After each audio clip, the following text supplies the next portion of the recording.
Bună! Mă numesc Miroslava și astăzi eu vă voi arăta cum se face plastilină. Luăm făină și punem toată o cană.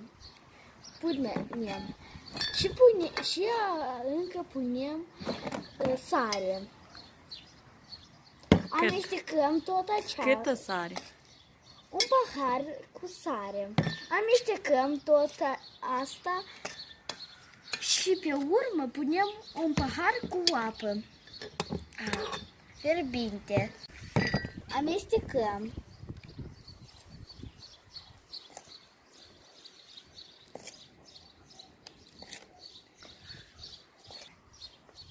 Punem o lingură de oțet.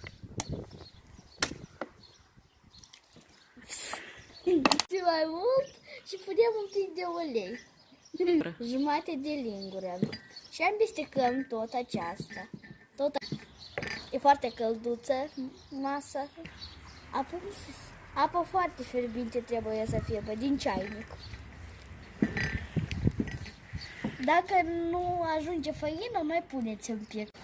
S-a primit o masă destul de mare și acum o împărțim pe bucăți. Ca să fibă un curcubel. Ca să facem mai multe culori.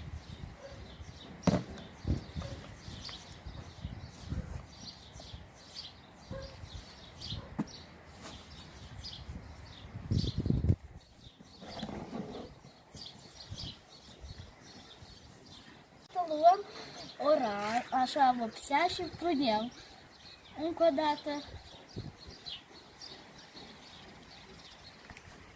Poate să fie și de altă culoare. Și acum noi o frământăm iarăși.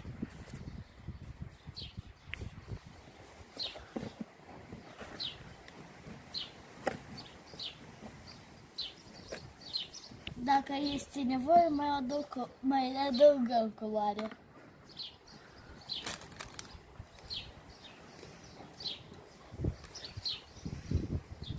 A să ne ajungă și a să ne mai rămână plastilină.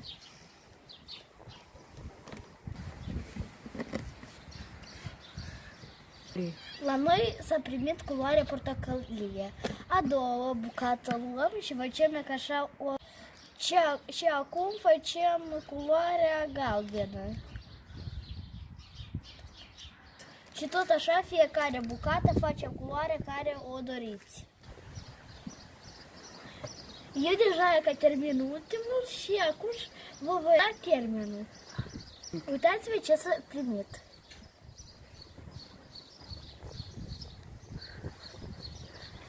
Vă place rezultatul? Dacă vă place, puneți like!